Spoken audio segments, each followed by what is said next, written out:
Hello dear students, we are going to start the course Partial Differential Equation. So this is your first lecture, and if you don't know, I am Maria Sebastian. I'll be taking the course for you, and our textbook for reference is Elements of Partial Differential Equation by Ian Schneider. First we are going to look at ordinary differential equation which is containing more than one variable. So you have ordinary differential equation that involves variable, an independent variable and a dependent variable. So you have seen equations involving x and y. Okay. So initially in the course, before we begin partial differential equation, so we will be seeing ordinary differential equation. So basically ordinary differential equation which is involving more than one variable. Okay. And ordinary differential equation, you have learned what is called an exact differential equation. The same way here you will be learning what is called a Pfaffian differential equation. But similar to the exact differential equation, more than one variable the similar equation is called Pfaffian differential equation. So we will see how to find the solution of that. So once that is the portion of ODE which is coming in your course, and essentially these are needed basically for solving your PDEs. Okay. Coming to PDE, we will see how to generate or how to form a PDE of first order. Then first we will be learning how to solve a few types of first order linear PDEs and non-linear PDEs solve. Then we will come to second order PDE, then methods of solving second order PDE. Again ODE you have studied equations involving constant coefficients. Similarly in PDE also you will see equations involving constant coefficients and how to get the solution. And then towards the end of the course you will be seeing a few boundary value problems, and so that is the outline of your course. So we will see gradually what comes up in the course. So the starting is ordinary differential equation, and our first topic is methods of solution of dx by p equal to dy by q equal to dz by r. And I hope that you have already studied this in your degree classes. But I'm sure you know how to solve variable separable equations. Okay. So this particular equation you will be seeing in your entire course. നമ്മൾ PDE solve ചെയ്യുമ്പോഴാണെങ്കിലും ഈ equation പിന്നെയും വരും. ഇടയ്ക്ക് ഒരു problem നമ്മൾ solve ചെയ്യുമ്പോൾ അതിൻ്റെ last step ചിലപ്പോൾ ഒരു ഇങ്ങനെ ഒരു ഇൻ്റഗ്രൽ കർവ്സ് കണ്ടുപിടിക്കാനുള്ളതായിരിക്കും. So this is going to come again and again. Okay.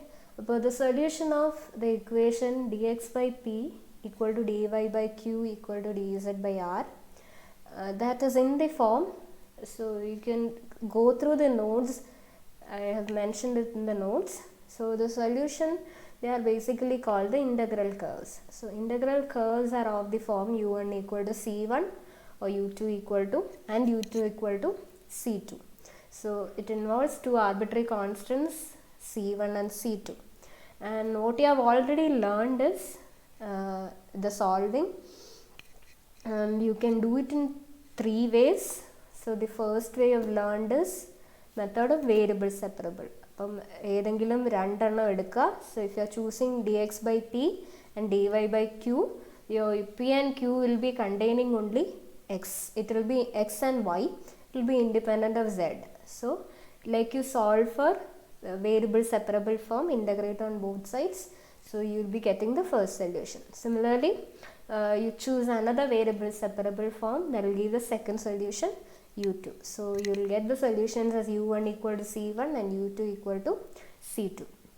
And in the second method, what you do is get the first solution using variable separable method, and for the second solution substitute the first solution. So first solution you will be getting u equal to c1. So substitute that u in the second pair That will give you the second solution. The third method is the method of multipliers. So in method of multipliers, what you do is, so you have this ratio dx by p equal to dy by q equal to dz by r. Okay.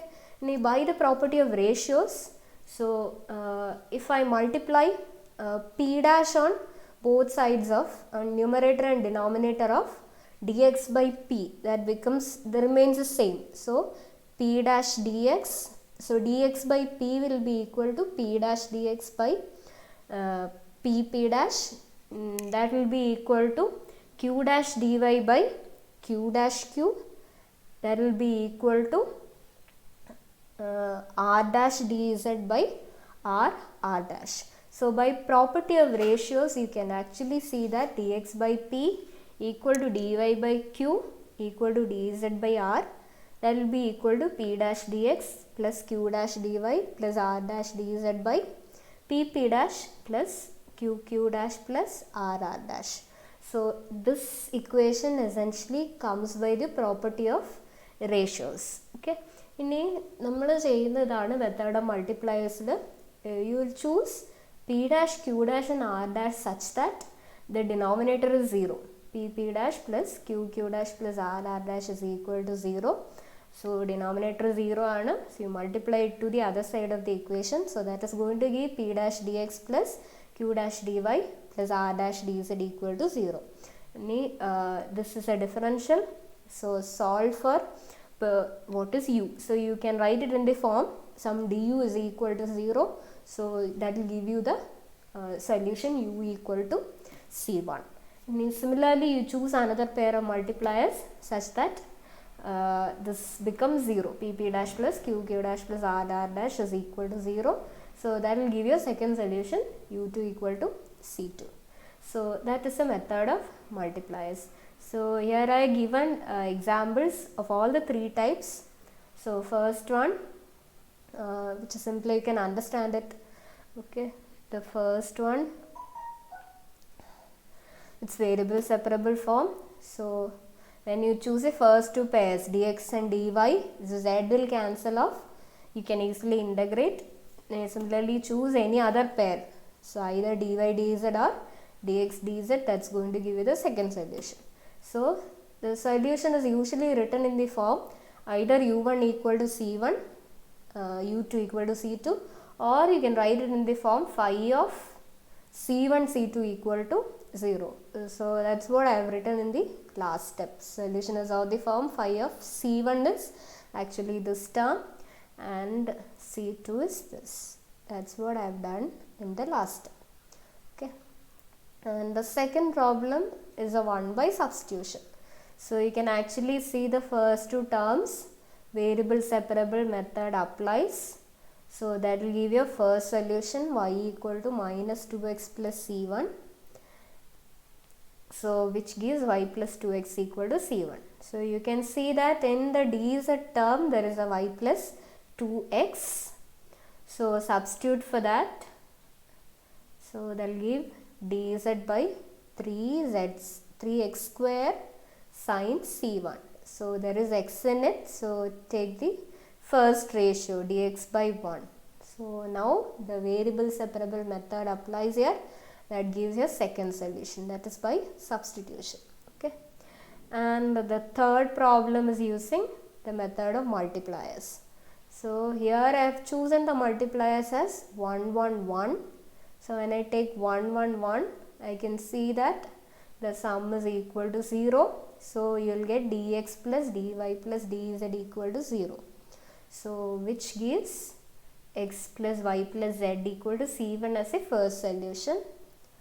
And if I take 1 by x, 1 by y and 1 by z as a multiplier, I am going to get the second solution as x, y, z equal to c2. And remember, when you find the solution, make sure that u1 and u2 are not multiples of one another. So you need to find independent solutions u1 and u2. So one must not be a multiple of the other. It happens that when you choose the multipliers, you keep on getting the same value. So choose a multipliers in different form. Okay. So this are the integral curves. The solution is x plus y plus z equal to c1 and x y z equal to c2. So that is your first topic.